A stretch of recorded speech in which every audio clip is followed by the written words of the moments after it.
basically the whole office doing the same thing.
All right, everybody, we're going to get started.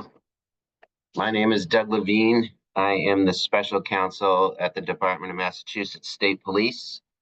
You all are attending a virtual public hearing for a draft regulation, which is 515 CMR 10, which is entitled the Promotional Process for the Rank of Captain. Also present today, we are going to have Major Steve Gabriel, who is the Deputy Division Commander from our Division of Administrative Services.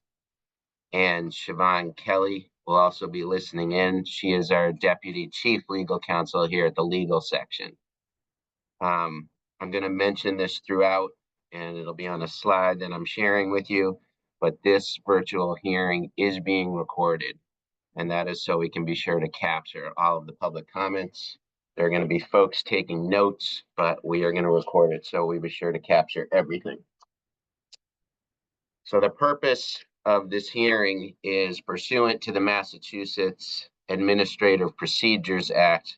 Whenever an agency promulgates a new set of regulations or seeks to change an existing regulation, it is first required to submit that new or revised regulation with the proposed changes to a public comment period. Today, we're receiving public comments on our newly drafted regulation that I mentioned, 515 CMR 10, promotional process for the rank of captain. And just by way of background, a couple of notes here for folks who are tuned in. On July 29th of this year, Governor Maura Healey signed the fiscal year 2025 budget into law, which included certain outside sections. One of those modified language with respect to our department's authorizing statute, which is Massachusetts General Law, Chapter 22C, to update the state police promotional process for the ranks of sergeant, lieutenant, and captain. The updated statute permits the department to offer an assessment examination in addition to a written examination component for the ranks of sergeant and lieutenant, and the option of an assessment examination, a written examination, or a combination of the two for the rank of captain. The draft regulation creates the contours of the promotional process for the rank of captain. Among other changes to the prior promotional process for captains, the regulations will assign 15% of a member's overall promotional score to the longevity within the department, will require members to submit a promotional record brief, which will detail their work history, professional development, and experience, among other items. and require the creation of a promotional selection committee to make recommendations for promotion to the colonel, and will also modify the appeals process. So for the regulatory process, the department began accepting public comments on this regulation in writing on November 22nd of this year, to ensure that all who wish to submit any written comments can do so. We'll continue to accept those electronically to the end of the day today. And if anything is postmarked, if folks are mailing written comments, those, as long as they're postmarked by the end of the day today, December 13th, those will be received. And then, of course, today until 4 p.m., we are accepting oral comments from members of the public. So the format of the hearing: all audio and video is muted. I will call on individuals. I've had 5 individuals reach out in advance who wanted to be heard today. I will call on them individually. At that point, I will unmute you. I'll promote you to a panelist. And if you so wish, you can turn on your video, but obviously make your comment, and we will capture that orally. So nobody will see anything on video except for me and any slide that I put on.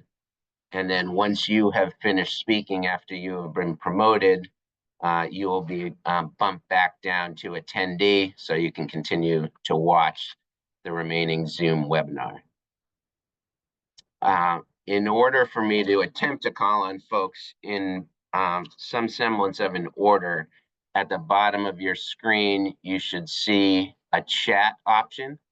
Just go into the chat and list your name, first and last name, and I will, after the 5 individuals whose names I will call initially, after that, I will go to the chat and just call on people by name in the order that they were listed. People may also call into this webinar. If that's the case and you're not on a computer, I'd ask that you also call the legal number, which is 508-820-2300. If somebody doesn't pick up, just leave a message and indicate that you'd like to be heard, and I'll have folks pick up those messages.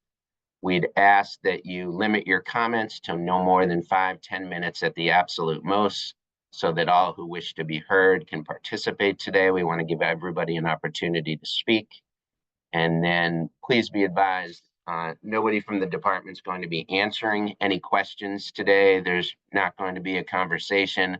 The entire purpose of this hearing is to receive public comment on the draft regulations, and to take your public comment back to the colonel and the individuals here who are working on the regulations to consider if any modifications would need to be made. Again, if you're having any issues with the webinar, 508-820-2300, and if somebody doesn't pick up, we will be sure to get those messages. There are 5 individuals who wrote in advance and asked to be heard, and in that order, they will be former Detective Lieutenant Lisa Butner will go first if she's with us. Then Trooper Luke Bonin, Vice President of the State Police Association of Massachusetts, will be second. Third is Sergeant Jennifer Penton. Fourth, Trooper Daniel Moran. And 5th is the President of State Police Association of Massachusetts, is Trooper Brian Williams.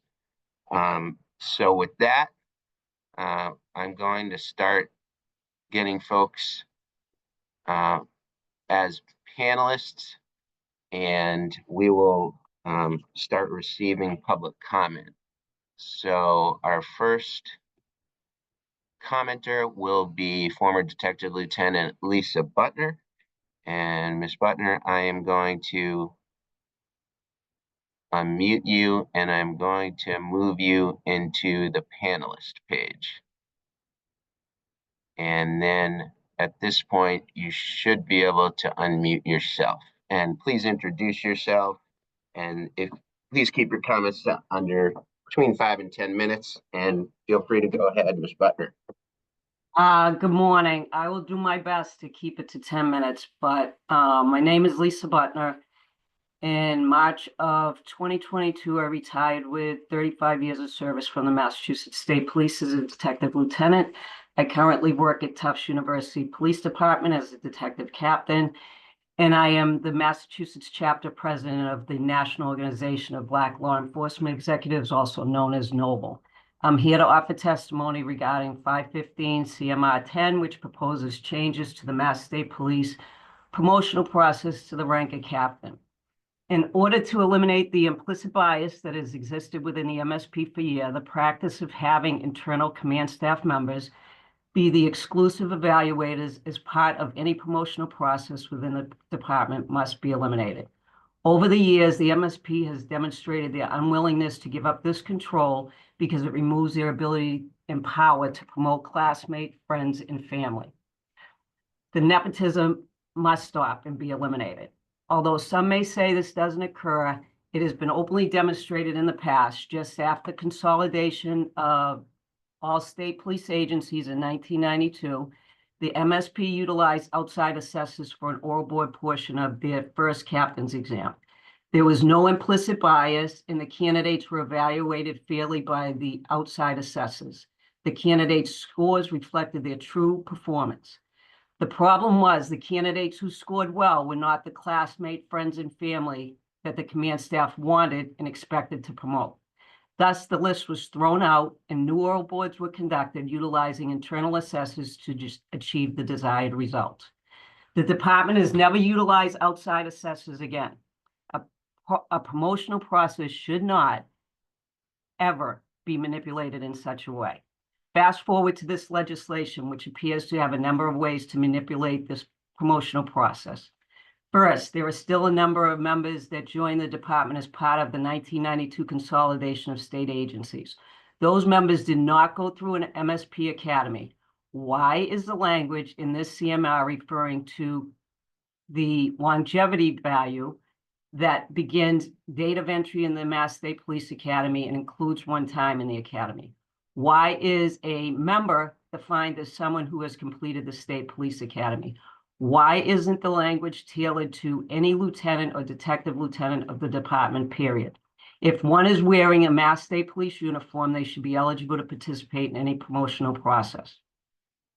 According to this legislation, there are current members of the department who would be ineligible to participate in this promotional process because of these restrictions. Second, why is one's disciplinary record from another department being considered, yet their experience from that department is not? Time and service for the MSP begins once hired. If the MSP chose to hire someone with a disciplinary record in place from another department, and that disciplinary record was not severe enough to prevent their employment, then why should it become an issue and considered as part of a captain's promotional process, especially since they would have been promoted a minimum of 2 times prior to this exam? If one's time in service begins when they are hired, so should their disciplinary record.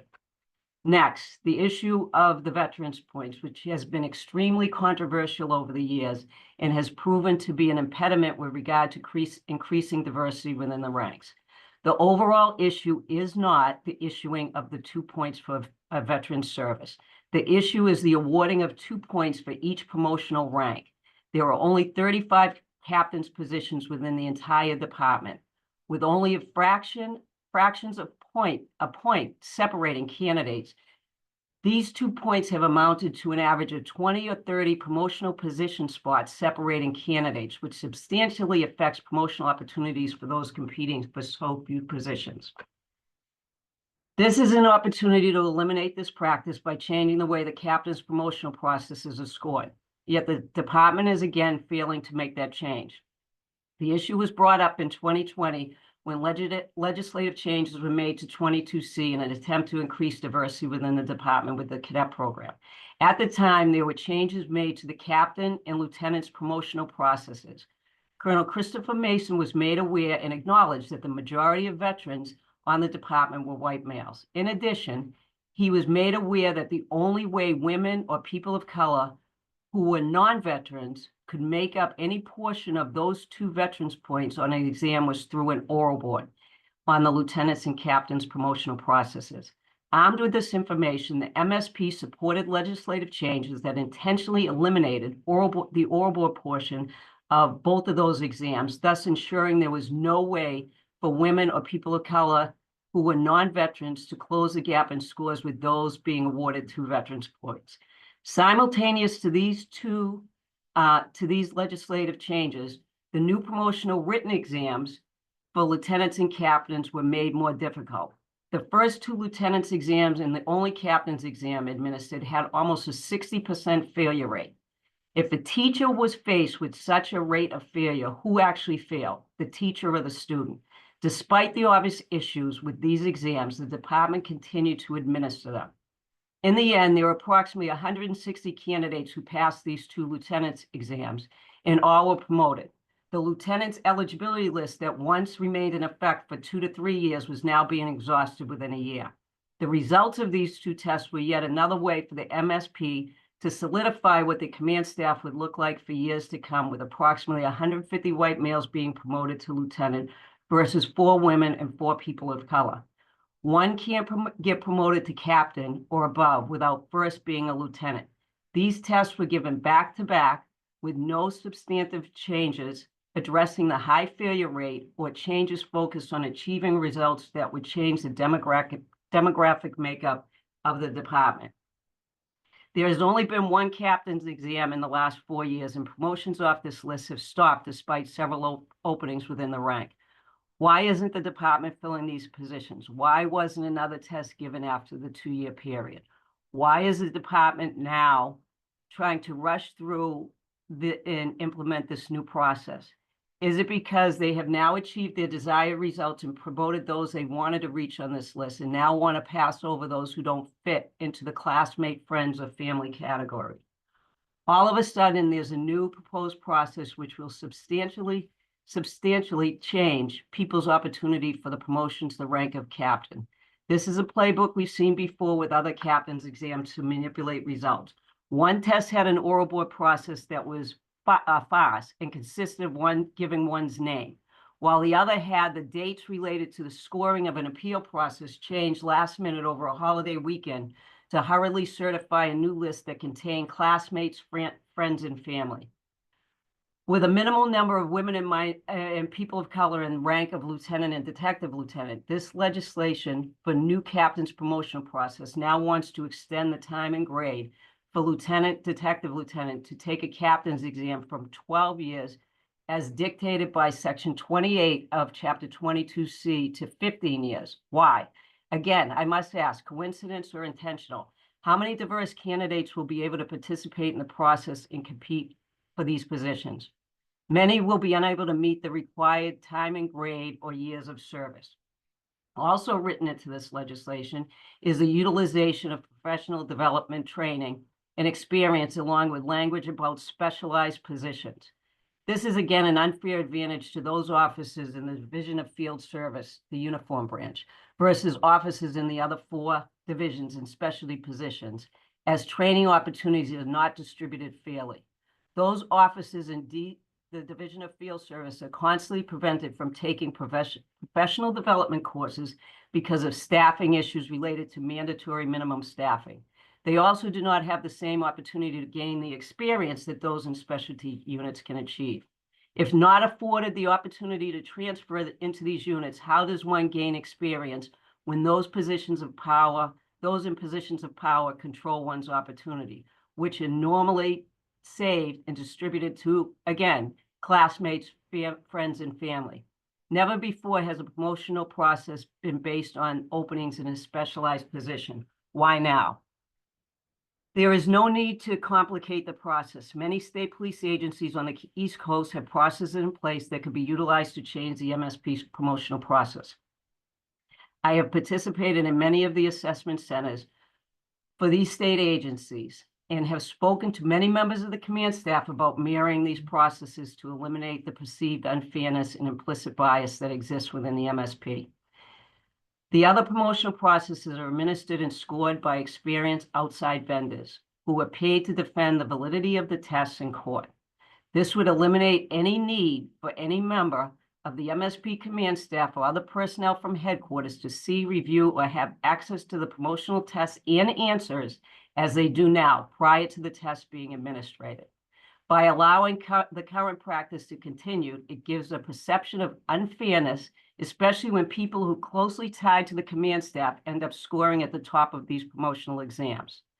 I explained that the New York State Police exam process would best suit the MSP and afford troopers, regardless of race, gender, or veteran status, the ability to participate in a fair process. Ms. The New Butler, York I'm going to give you one more minute, and then we're going to have to move on to the next one. It sounds like you may have written comments that you can also submit, but one more minute, okay? All right, I just wanted to explain the New York State Police process. You know, I appreciate that, Attorney Levine, but if you give me like 3 more minutes, I'll try and complete this. But Ms. Butler, I'm going to give you one more minute, then we'll go through everybody. If you want to remain on toward the end, I'll let you finish it up at the end, but one more minute, and then I'm going to move over to Trooper Bonin. Okay. Go All ahead. right. I'll submit my written comments. That would be Attorney helpful. Levine. But I'm also going to say, are we really here today to check the proverbial box of an alleged fair process, or just to have the legislators and MSP implement a process that fails to eliminate bias or fair opportunity for the advancement of all? Or are we truly here to take testimony to make productive change to the promotional processes within the department? You know, the policies and procedures, rules and regs that legislative changes related to the MSP are all being developed and implemented by the same group at the same table, and those people are not diverse. As Einstein once said, you can't solve a problem with the same minds that created it. I strongly suggest that the committee and everybody else embrace the ideas of others and allow the MSP, not allow you guys to dictate the process. I believe all affinity groups should be included in this decision, and I, as a Mass Chapter President of Noble, will be the first to make myself available to participate in discussions related to this process and or with any other future issues that may adversely affect protected class officers. You know, Thank you, thanks Ms. for the Butler. opportunity to let me testify. I appreciate it. hope this in some way helps the members of the department. I am Thank not you, Ms. benefiting Butler. from this. I'm going to move over to Trooper Bonin now, but please send me those comments, doug.levine@pol.state.ma.us. Thank you.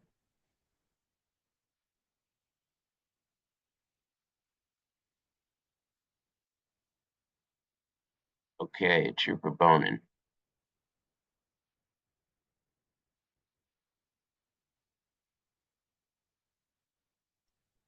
Good morning. Good morning, sir. Go ahead. Just 1 second. I'm gonna see if I can get my camera to turn on. Okay.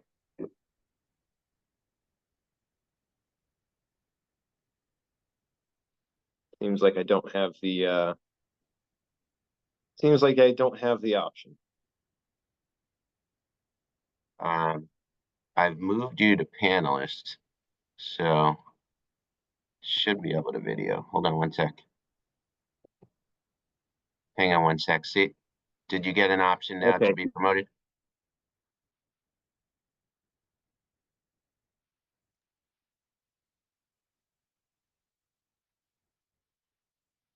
There you go.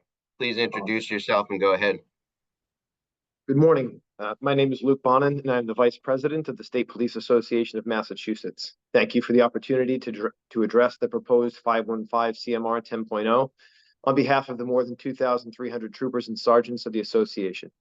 I would also like to thank DLT Butner for her comments and continued interest in the profession in this great agency. I share many of her sentiments, and I hope she will remain on the hearing so we can hear the remainder of her testimony.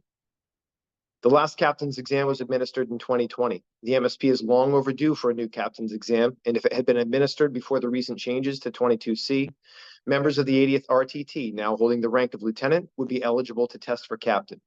In 2 years, members of the 81st RTT, which graduated in 2014, would have been eligible to take the next test for captain.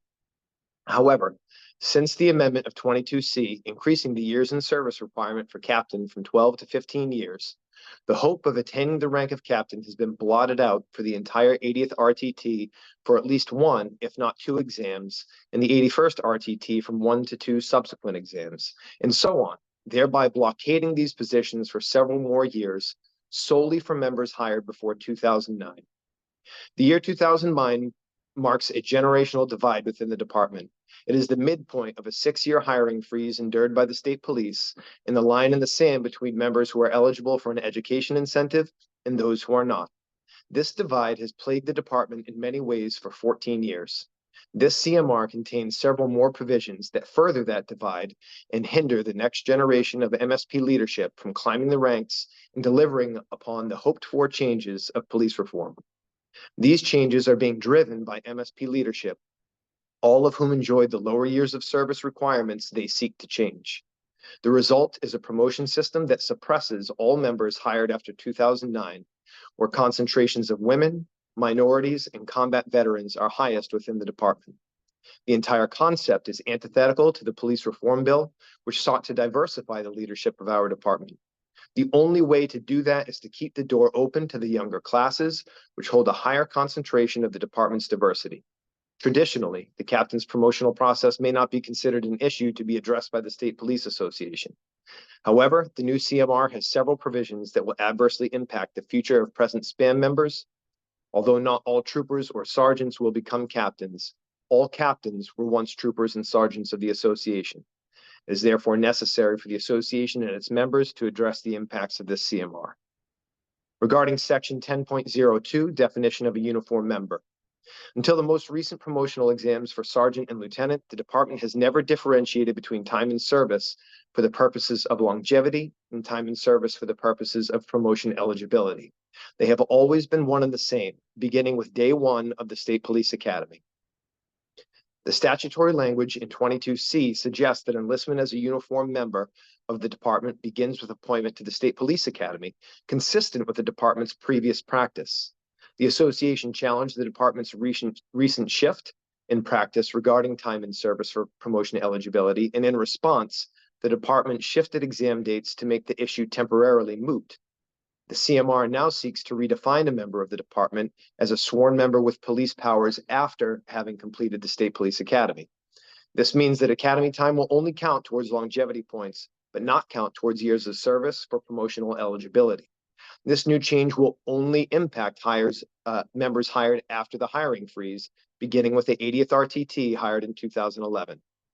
Every current member of the command staff will have enjoyed a different standard of promotional eligibility, and the new standard will have no impact on members hired before 2009. Regarding longevity value. Longevity value for all ranks was previously governed by 22C, Section 26. The values were set in place during the Police Reform Bill, which came into law in 2021. After public hearings, robust debate, and ample opportunity for all stakeholders to weigh in. After only 3 years, during which time no promotion process for the rank of captain was conducted, the law was changed without public hearing, robust debate, or opportunity to provide input from all stakeholders, including the public. This CMR seeks to add 60 points to the longevity value for the rank of captain by extending the cap for longevity points from 20 years to 25 years, giving senior members of the department a substantially greater advantage than before. Without the recent change to 22C, members of the 80th RTT who graduated in 2012 would have been eligible for the next captain's test. But just as they reached their benchmark, the goalpost was moved. To add insult to injury, even after having to wait 3 more years to compete, those members will find themselves even farther behind their senior peers. This effect will ripple across all RTTs as they reach their eligibility dates. The result, again, will be suppression of well-qualified, diverse leaders based on the aforementioned generational divide. Regarding the use of a promotional record brief, the PRB will act as a resume which will detail the member's work history inside and outside the department. One can only assume the concept is modeled after the officer and enlisted record briefs used by the Army. On its face, this seems like a good tool. However, educational background is included in the PRB, which also on its face seems like a sensible credential to consider. However, members hired before 2009 have all had the opportunity to have their college education incentivized and even subsidized by the state through the Career Incentive Pay Program. The tiered system encouraged members to continue their education by increasing the financial incentive for each level of degree they attained, ranging from 10 to 25%, and in some cases, even 30% of base salary. Even today, these members still have the opportunity to pursue higher education and receive these financial incentives. Yet members hired after 2009 have no access to this program or any comparable incentive. The department members who had their educations incentivized and even subsidized through the Career Incentive Pay Program will be at a distinct advantage over members who have been disincentivized from pursuing higher education. Members hired after 2009 have been fighting vigorously for the restoration of an education incentive program for over 13 years. Now the department seeks to reward higher education at a time when one generation of troopers stands to benefit disproportionately more than another. If higher education is to be a consideration for promotion, then all members must share the same access to financial benefits and incentives to achieve that measure. An education incentive is not just about financial benefits. The Commonwealth and the department should be seeking educated troopers at all ranks. Today's troopers are tomorrow's captains, majors, and colonels, even if tomorrow is now several years farther away. The pursuit of higher education, which results in officers who are less likely to use excessive force, better able to de-escalate volatile situations, and detect and appropriately react to people in emotional distress, should be a priority to the state and this department. Educated officers improve public safety in every measurable metric. Regarding the selection process, the use of a selection committee defeats the entire purpose of an examination and assessment. The current framework provides no safeguard for merit-based promotions. The use of a selection committee will allow any colonel to completely bypass top-performing candidates to hand-select those she or he prefers. Furthermore, the department will appoint its own selection committee from within the department, made up of majors and above. Statistically, this department does not have a record of fair and impartial internal boards. Disciplinary hearings on the state police are governed by a process known as trial boards. Trial boards are comprised of 3 commissioned officers of the department. While it is very important to have an internal disciplinary process, and we welcome accountability and transparency, the process must be objectively fair and provide due process. A look at the department's history of trial boards shows that no member, whether they be a spam member or a commissioned officer, that no member has been exonerated by a trial board since 2007. The only logical conclusion that can be drawn from that statistic is that the outcome of trial boards are predetermined and lack any true due process. If a selection committee is to be used at all, the members should come from outside the MSP, like many other law enforcement agencies do for promotion boards, and as DLT Butner stated. This is if you could wrap up in the next minute, I appreciate it. I'm going to hit the 10-minute mark. I'll do my best. This is the only way to rule out favoritism, predetermined outcomes, and keep the process objectively fair. However, a pure merit-based system is the best method to ensure quality results. Regarding bypass of members under investigation, the CMR includes a provision to bypass any department member eligible for promotion if they have a pending OPIA investigation. The department is notoriously slow in closing OPIA cases and notoriously heavy-handed with its punishments. As previously stated, if a member chooses to go before a trial board if they believe they are innocent of the charges against them, the outcome is already predetermined. This provision will allow the department to delay OPIA cases for the purposes of bypass or use threat of bypass to leverage excessive discipline agreements. Furthermore, the bypass provision provides no right of appeal or backdating of promotion in the event of exoneration.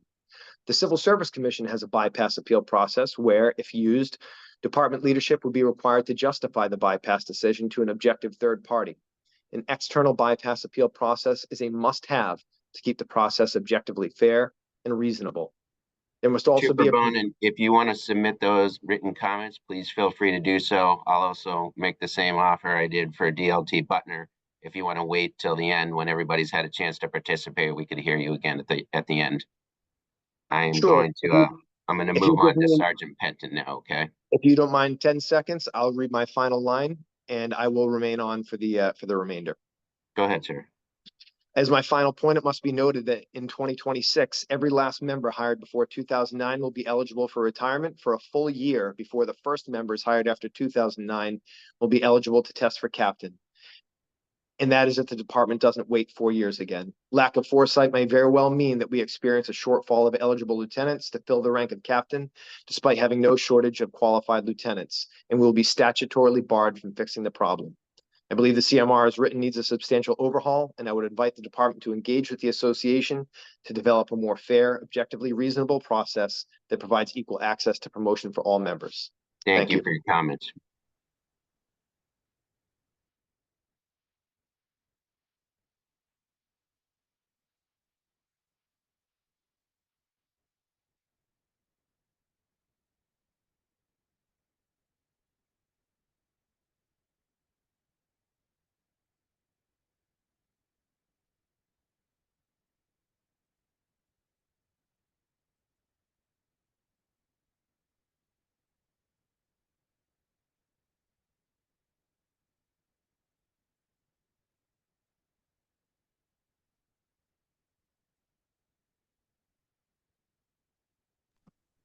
Sergeant Penton, go ahead and introduce yourself, and please confine your comments to 10 minutes.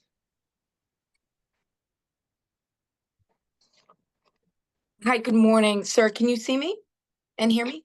Can see and hear you.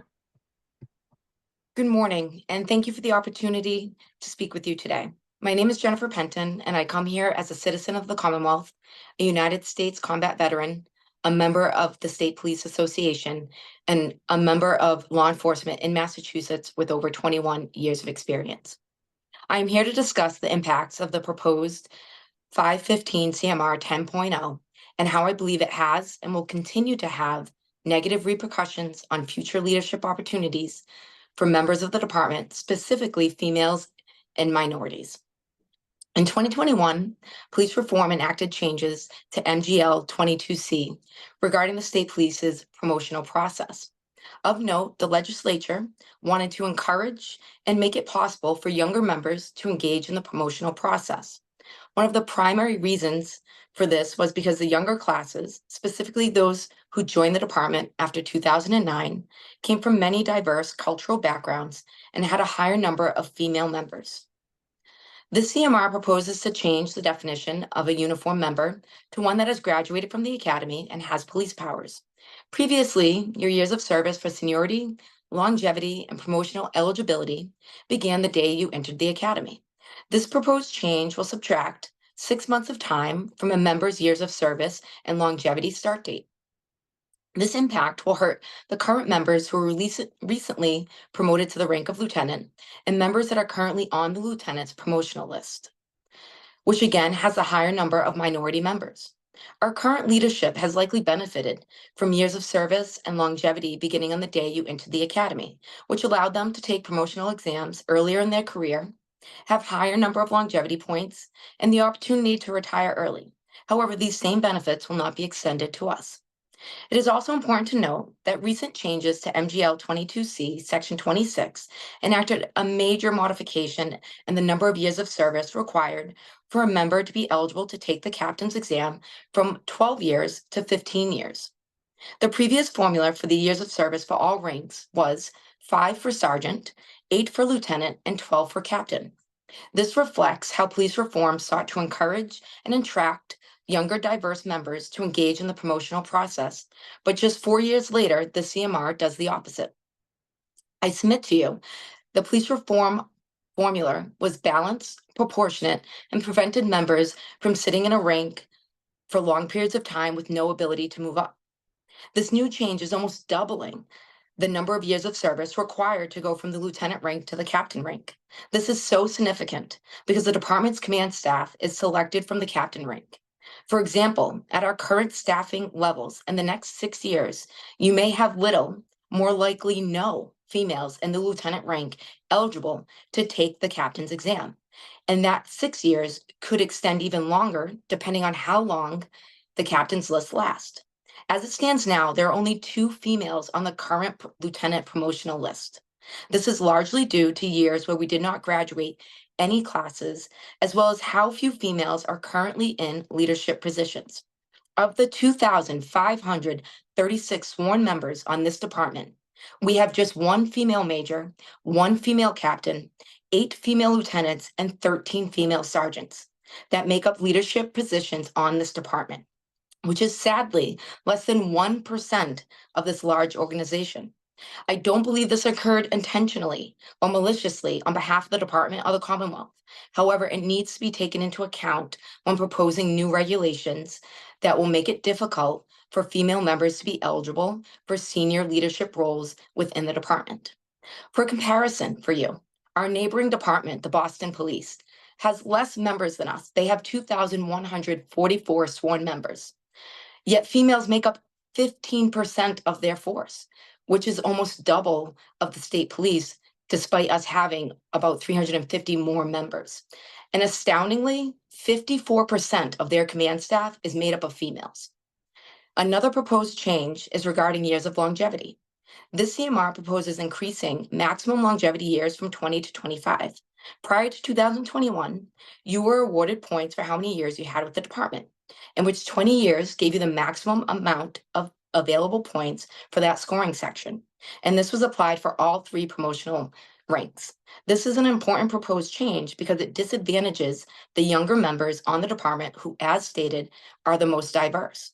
4 years ago, recognizing these disadvantages, police reform in the state reduced the maximum longevity years from 20 years to 10 for the sergeant rank and 15 years for the lieutenant rank. This allowed for a promotional process in which younger members now had an opportunity to obtain a competitive score. Whereas in years past, longevity was weighted so heavily that mathematically, members with less years on the job could not obtain a competitive score. This new CMR not only goes against the legislature's intent from police reform enacted in 2021, but makes it even more difficult for the younger diverse members to compete in the promotional process. In fact, the points lost from not having 25 years on the department will ensure that younger members are placed in such a position of disadvantage that they will not be able to obtain the rank of captain for many years to come. Again, this is so significant because the department's command staff is comprised of members who are eligible to take that captain's exam. Only captains may be appointed to the ranks of major, lieutenant colonel, deputy superintendent, or superintendent. Executive Order 592 states, all state agencies shall develop and implement affirmative action and diversity plans to identify and eliminate barriers in the workplace which are discriminatory in intent or effect, remedy the effects of past discriminatory practices, identify, recruit, hire, develop, promote, and retain employees who are members of underrepresented groups, and ensure diversity and equal opportunity in all facets, terms, and conditions of state employment. I believe I have demonstrated that the CMR, as written, however unintentional, runs contrary to Executive Order 592 from the Commonwealth and our own department's affirmative action policy. In closing, our department is participating in and has pledged itself for the 30 by 30 campaign, which is to actively recruit, pursue, and engage in practices with a goal of having 30% of their membership to be female. Currently approaching the year 2025, females on this department represent just 8% of our membership. I can tell you from my own experiences and from every sociology class that I have ever taken that a person believes what is possible based on what they can see. If females in the community and on this department do not see any or very few females represented in leadership roles, they will not believe it is achievable or possible for themselves. I thank you, sir, for your time today. I hope that the Commonwealth and the department will participate in future discussion about solutions for the issues I brought up here today.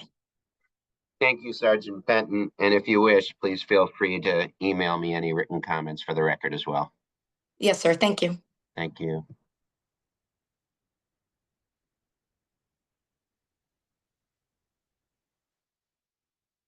Okay, we are moving on to the 4th individual who requested to be heard in advance is Trooper Daniel Moran. I will promote you to a panelist now, sir.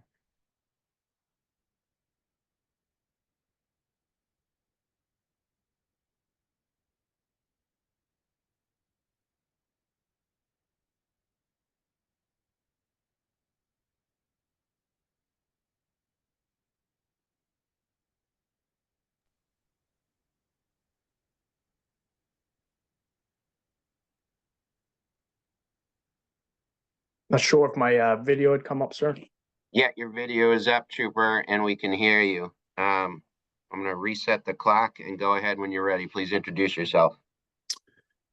Hey, good morning, and thank you for the opportunity to speak. My name is Daniel Moran, and I am a member of the State Police Association of Massachusetts and a citizen of the Commonwealth. In regards to 515 CMR 10, the inclusion of the promotional record brief, the PRB, as a tool for evaluation introduces a level of fairness. The PRB favors those who benefited from past education incentive programs while disadvantaging members who were discouraged by the lack of state support for higher education. This provision creates a system that rewards opportunities afforded to some members while denying them to others. Second, the reliance on internal selection committee composed entirely of department captains and majors raises concerns about favoritism. To maintain credibility, the selection committee must rely on external evaluators. Internal only boards do not provide confidence in fairness and impartiality. Third, the bypass provision for members under investigation is open to misuse with no requirements for timely case resolution, no appeal rights, and no retroactive promotions for exonerated members. This provision allows the department to delay or deny promotions through drawn-out investigations. This could easily be exploited to sideline qualified candidates or apply undue pressure during internal investigations. In closing, I just ask that you consider the long-term impact of these proposed changes. While the intent may be to improve the process, the unintended consequences could limit opportunity and fairness for many members. I urge you to revisit these proposals to ensure that we maintain a promotional system that is transparent and affords opportunity for competing members. Thank you for your time. That'll be my closing. Thank you, Trooper. And like I've said to previous participants, please feel free to email me any written comments. We are again recording this and capturing what we can on notes, but feel free to send those along. Thank you for your participation. Very good. Thank you. And the last individual who asked to be heard in advance, Trooper Brian Williams, who is the president of the State Police Association of Massachusetts. Trooper, I am elevating you to a panelist. See if you get that invitation.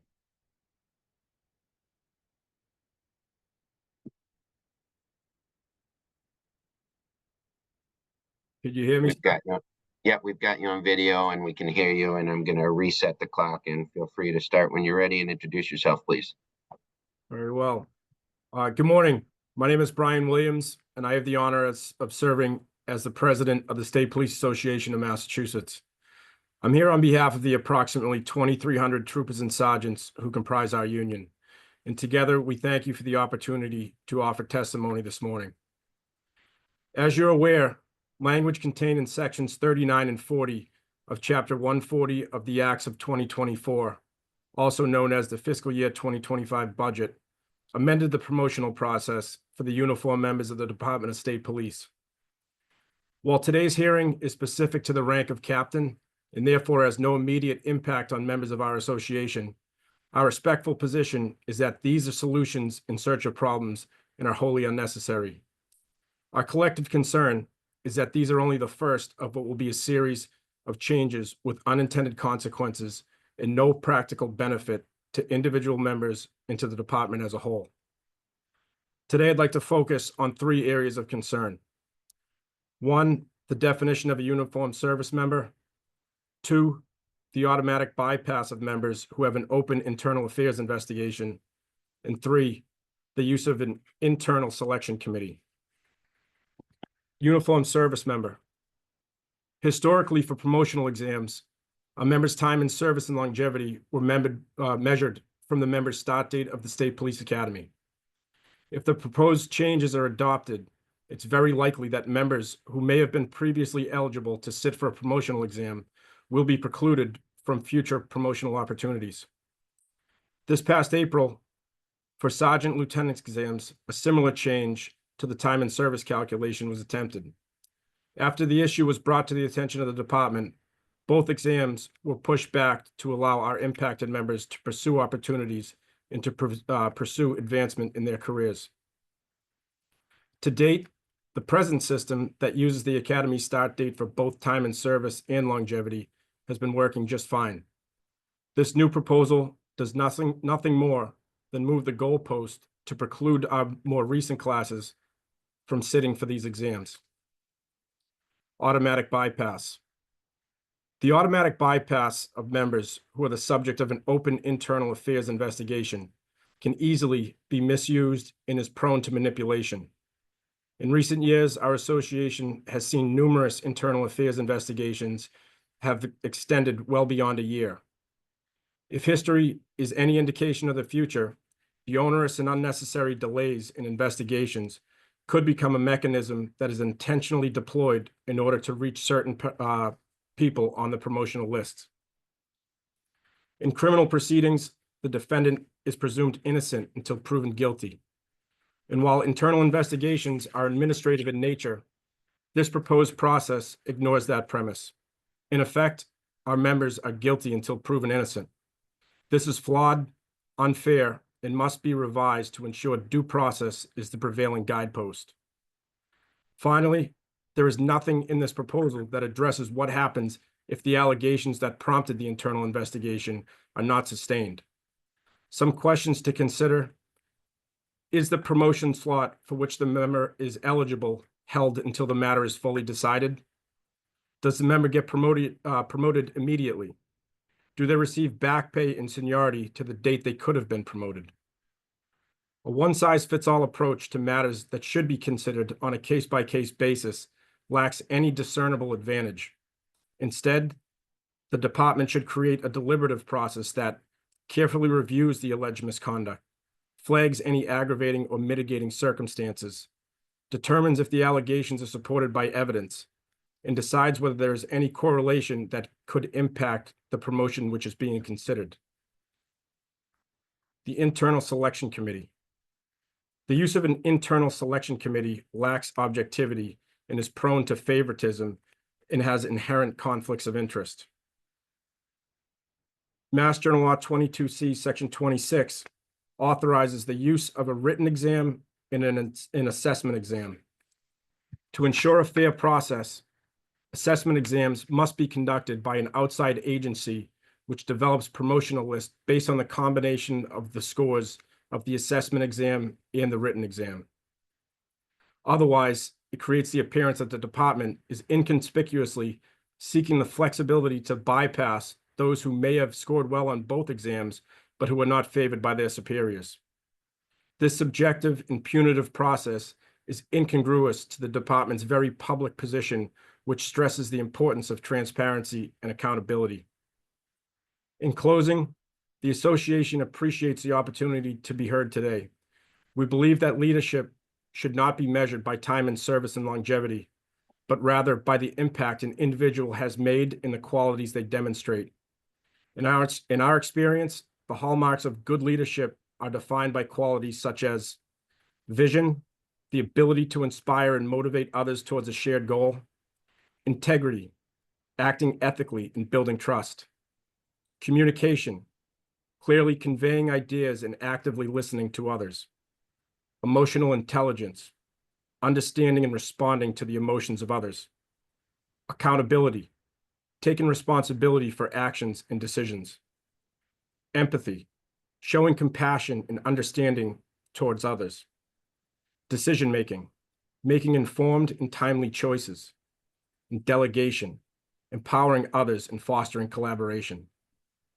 Fresh perspectives and new approaches are what the department needs to drive progress and overcome challenge. Adaptability and growth are a mindset that are crucial.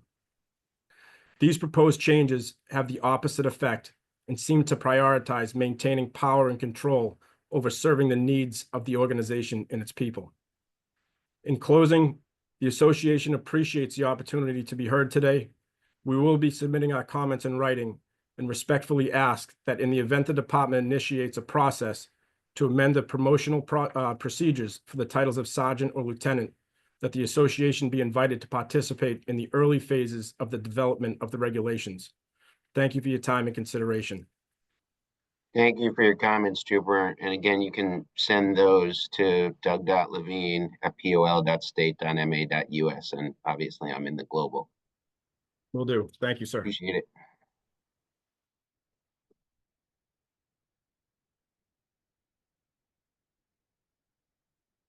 Those were the 5 individuals who asked to be heard in advance. If anyone else who is attending the public hearing today wishes to be heard, please state your name in the chat. If you're having trouble accessing the chat, you can also email me. Again, it's Doug, DOUG.Levine, LEVINE, @pol.state.ma.us. And then I will elevate you to a panelist to be able to be heard.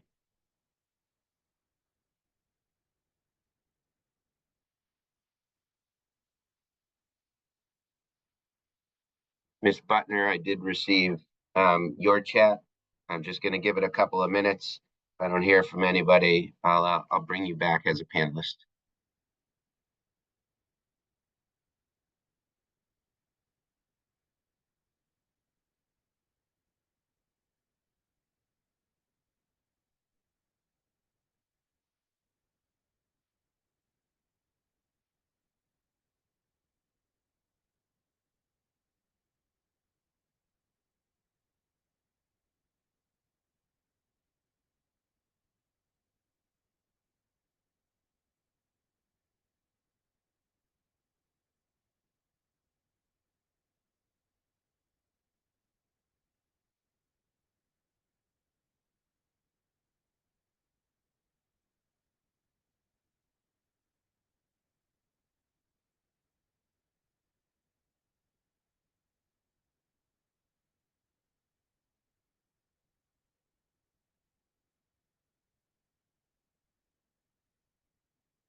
All right, I'm going to promote you, Ms. Butner, to finish your remarks. And Trooper Bonin, I know that you ran out of time. So if there's nobody else who's going to participate, I can elevate you again to finish any remarks if you'd like after Ms. Butner.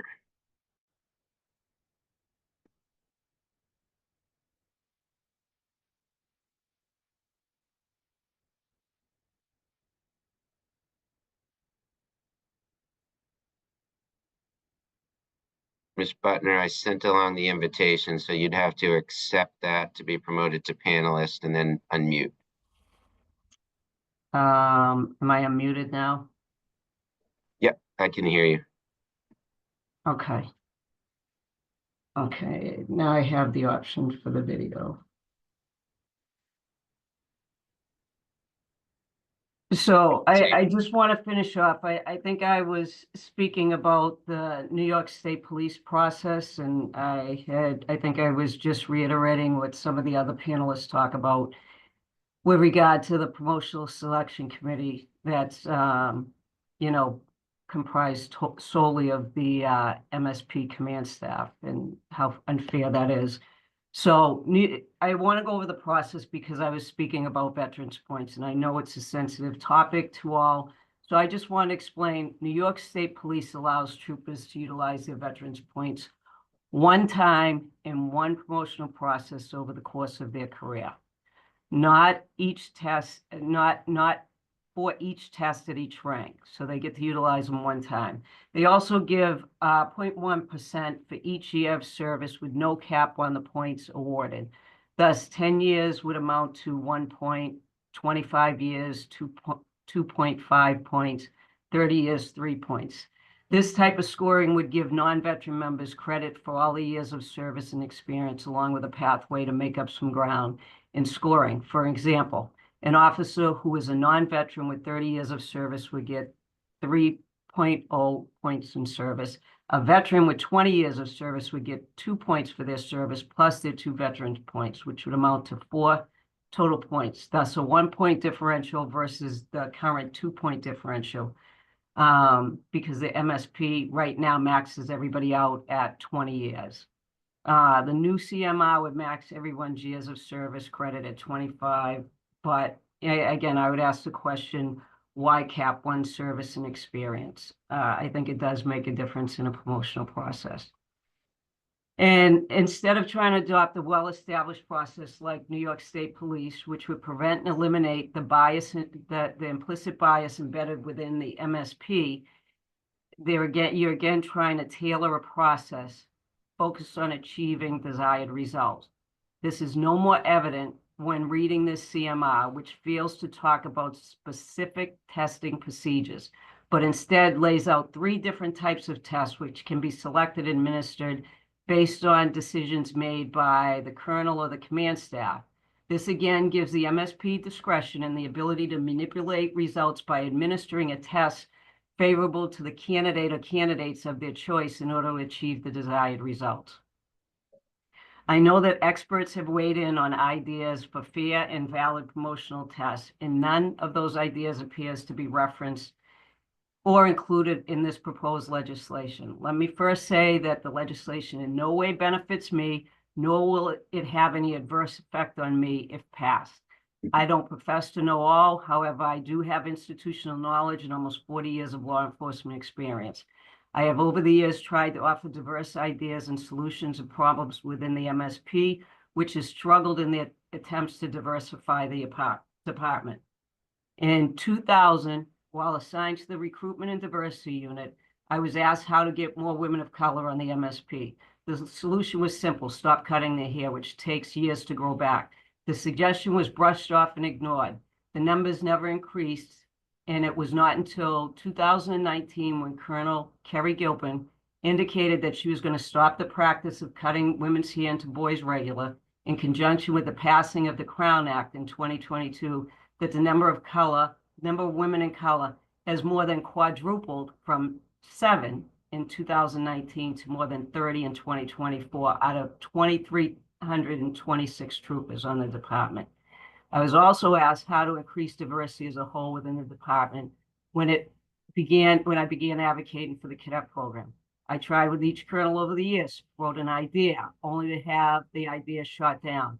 Again, it was not until Colonel Gilpin was appointed that she embraced the idea and began the process of developing an MSP cadet program in 2019. The program, which I authored, was eventually implemented in 2022 and has been successful with increasing diversity within the department. I only speak of these 2 incidents to demonstrate the department's historical unwillingness to embrace change and diverse ideas. I must ask, are we here just to check the proverbial box and implement the process? You know, I again hope that the department doesn't take another 19 years to implement changes that would truly benefit the department and offer a fair process for all that would help to increase the diversity throughout the ranks. I think I've already explained, you know, my philosophy on you cannot solve a problem with the same minds that created it. I again offer to sit at the table along with other affinity groups to come up with a solution and members of SPAM. And I hope in the end, fair processes develop for all members of the department so that it will help diversify the department in a way that the command staff actually has diverse members on it. Thank you again for allowing me to testify. Thank you, Ms. Butner.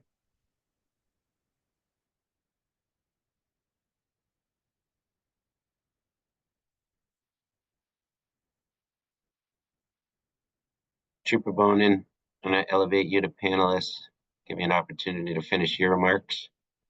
You should have received that invitation.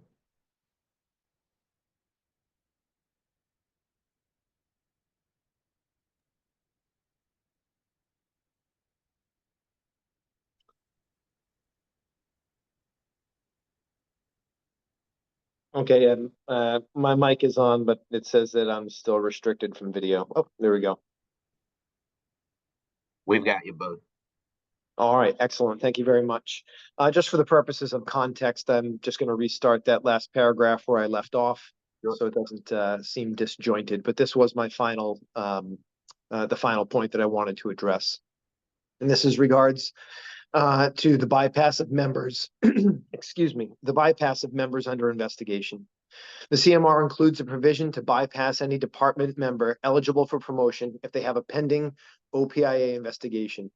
That is an Office of Professional Integrity and Accountability investigation. It's our version of internal affairs. The department is notoriously slow in closing OPIA cases and notoriously heavy-handed with its punishments. As previously stated, if a member chooses to go before a trial board, if they believe they are innocent of the charges against them, the outcome is already predetermined. This provision will allow the department to delay OPIA cases for the purpose of bypass or use threat of bypass to leverage excessive discipline agreements. Furthermore, the bypass provision provides no right of appeal or backdating of promotion in the event of exoneration. The Civil Service Commission has a bypass appeal process where, if used, department leadership would be required to justify the bypass decision to an objective third party. An external bypass appeal process is a must-have to keep the process objectively fair and reasonable. There must also be a provision that it will allow backdating of promotions in the event of exoneration. Again, we welcome transparency and accountability, but false and frivolous accusations often result in extended personnel investigations, which in the end are unfounded. The department has previously suspended members without pay who were later exonerated after allegations were determined to be provably false. The department has taken the position that so long as they were acting in good faith based on the information they had at the time, they had no responsibility to make the member whole for the lost time, wages, or lost opportunities, including promotions. I fear that the same measure will be used in bypass situations. Members will be passed over while under investigation, and even if they are later exonerated, the department will not make them whole by backdating the promotion. Additionally, the department must also put in place a provision to preserve a member's right to promotion should the list expire during the period a promotion is being withheld. Otherwise, the department could simply bypass a member, allow the list to expire, then close a case and determine that the member is no longer eligible. I myself was the subject of a personnel investigation that took 11 months to close, even though the investigation was completed in less than 30 days. That cloud hung over my head for nearly an entire year, simply because I had spoken about my religious beliefs. Due process is a necessary component of any discipline or bypass procedure, and this CMR contains no due process protections. In conclusion, if these changes had a minimal or singular impact on the younger generation of troopers, sergeants, and lieutenants, one could say that it is simply an unintended consequence or byproduct of change. But when you consider that the department seeks to add years of service to the requirement to become a captain, add years in rank as a lieutenant to become a captain, increase the value of longevity to become a captain, reward credentials incentivized only to department members hired before an arbitrary cutoff date, and redefine the date by which promotional eligibility is determined, but only for members hired after that same arbitrary date, the only logical conclusion is intentional suppression of members hired after 2009. The public and the legislature sought with the police reform bill of 2021, the law provides avenues for younger members of the department where the department's diversity is richest and strongest to climb the ranks and become that change. The RTTs hired after 2009 also have high concentrations of prior law enforcement service and prior military service. Arguably, they have a higher concentration than any previous class due to the 6-year hiring freeze and the fact that this nation was at war during that entire period. Members of these classes entered the State Police Academy with a plethora of prior experience and are equally qualified to serve in ranks and positions of greater responsibility and leadership duties. I myself served 4 years on active duty with the 75th Ranger Regiment. I completed 4 tours to Afghanistan and Iraq, completing a wide array of special operations missions as team leader and squad leader. I served an additional 2 years of active duty training other units to deploy to combat. I served an additional 14 years as a drilling National Guardsman until I retired as a first sergeant. As first sergeant of an infantry company, I was mobilized to Washington, D.C. in support of President Biden's inauguration, where my company was tasked with the securing of the Capitol Power Plant. I also served as a local police officer for 7 years. I came to this department as a combat veteran, drug recognition expert, master combatives instructor, non-lethal weapons instructor, among other things. Many of my peers joined with similar experience. I'm not alone. When I joined this department, I remember being told, "That's great, but if you didn't do it for the state police, you didn't do it at all." I'll never forget those words, but never has that sentiment been more evident than it is with this CMR. There is absolutely no rational or logical reason to apply these changes unless the intent is to apply downward pressure on the rise of younger, more diverse leadership. As my final point, and I will reiterate this, it must be noted that in 2026, every last member hired before 2009 will be eligible for retirement for a full year before the first members hired after 2009 will be eligible to test for captain. And that is if the department doesn't wait 4 years to administer another exam. Lack of foresight in this issue may very well mean that we experience a shortfall of eligible lieutenants to fill the rank of captain, despite having no shortage of qualified lieutenants. And we will be statutorily barred from fixing the problem. I believe the CMR as written needs a substantial overhaul, and I would invite the department to engage with the association to develop a more fair, objectively reasonable process that provides equal access to promotion for all members. Mr. Levine, I do appreciate you giving me the opportunity to finish my testimony, and I will be submitting my comments in writing, and thank you for hosting the hearing. Thanks, Trooper Bonin.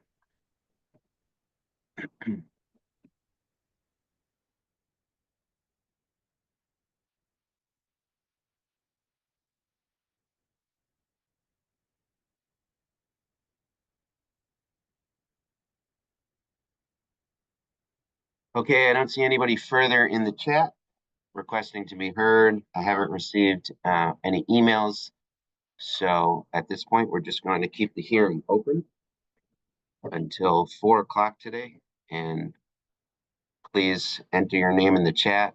You can also raise your hand, have that option at the bottom of your screen electronically, or shoot me an email, doug.levine@pol.state.ma.us, and request to be heard, and I can promote you to a panelist.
we're going to go ahead and close the public hearing for our draft regulation, which is 515 CMR 10, entitled the Promotional Process for the Rank of Captain.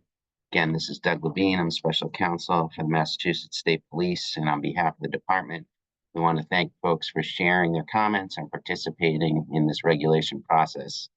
Public comment period is critical for the establishment of effective regulations. So now, following the conclusion of this hearing, we will review the comments we've gathered throughout this process with the Colonel. After considering them, the department will make any further revisions to these regulations as appropriate, and the department will publish the final version of the regulation in the Massachusetts Register, where it will be promulgated and become effective. Folks have any follow-up questions, feel free to reach out. doug.levine@pol.state.ma.us. Thank you very much, everybody.